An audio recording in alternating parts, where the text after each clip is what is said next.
Hi everyone out there, all you ramp builders of the world out there. This is part 8 of Jazz and I's video on how to make a mini ramp.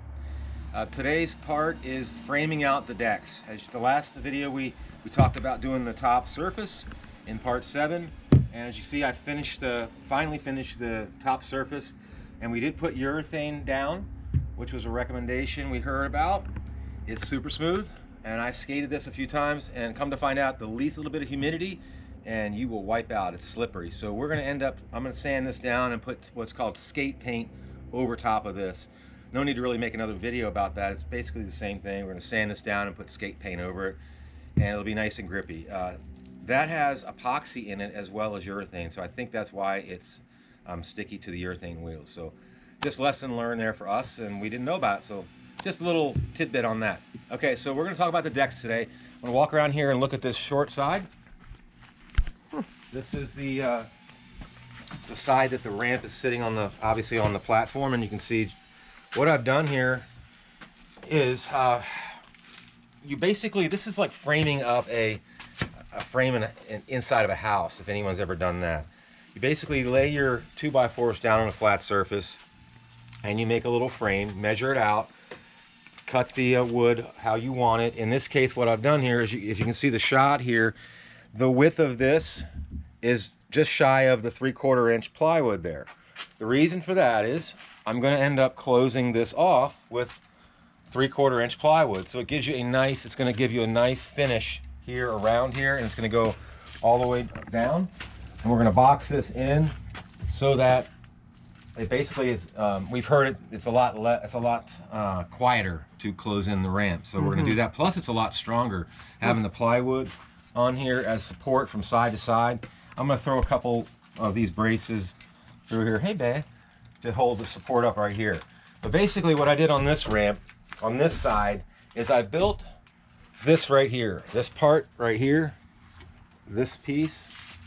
It's an 8-foot section, and I framed this up on the ground. And I nailed all these in on the ground, made sure they're nice and level, marked which way I wanted the top, and then I attached these 2x4s to it on the ground, and it's pretty heavy. So what I did is I brought it up over the transition here, and basically I nailed a piece of wood underneath of here. It's not here now, I removed it, but I nailed a piece of 2x4 here, kind of like that one there, if you can get a shot of that, Jazz. And it creates a little shelf or a ledge. So when I brought this over top and laid it down, it stopped perfect height. So it was nice and flush here, and it stopped on that little stopper, or whatever you want to call it. So just a little tidbit information helps if you're doing this by yourself, which I am. That's why it's taken so long. So we framed it all up really nice. You know, you're going to need one of these, of course, for sure. You want to make sure it's nice and level, which I've done already. And just want to make sure all of the areas here are nice and flush, so when you lay your plywood down, the smoother and more even all of these are, the smoother the top of the ramp surface is going to be, obviously. So, and you want to put at least 2 screws in each one of these, as you can see. So I'm not totally done here, but you get the gist of this. It's coming out really nice. So once it's all finished, we'll show you guys. So we'll go over to the tall end, and Jazz will get a shot of that. Tall end. The tall end. Whoa! Oh, don't fall down the hill. So this side, as you can see, every ramp surface, you know, the foundation is going to be a little bit different. Ours, we wanted to put up near our house. So the foundation falls off right here. So I'm not done over here. I'm going to probably cement a support in right here to hold this up, brace it off. We'll see. We're getting there. You know, we're getting there. But this side is a little bit taller, and it was a little bit more challenging and a lot heavier to work with. So what I did on this side is I made this box frame on the ground, just the perimeter of it. I left out the middle supports because it's such a bigger piece.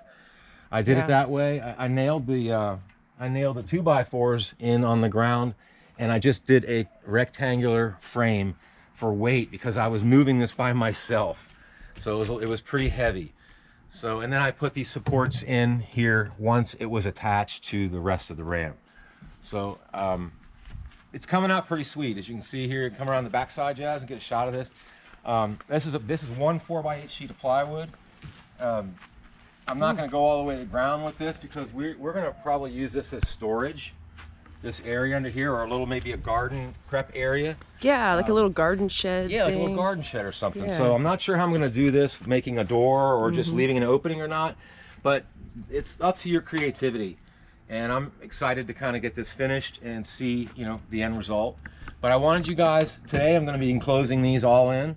So I wanted you guys to see the skeleton of the deck so you can see, get an idea on how it's, how they're put together.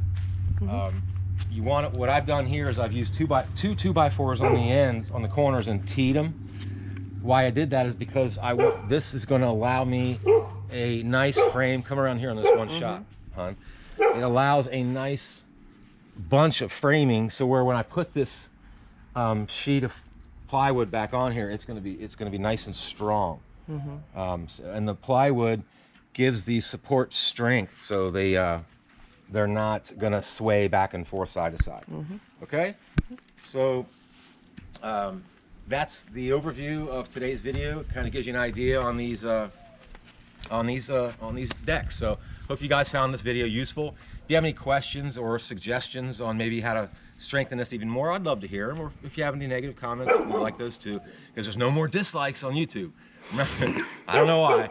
But anyway, until next time, we appreciate you guys checking out our channel. If you have any suggestions on other types of videos that you want to see or learn, we'd love to hear about them. So we'll see you next time. Thanks again for checking it out. Bye, everybody.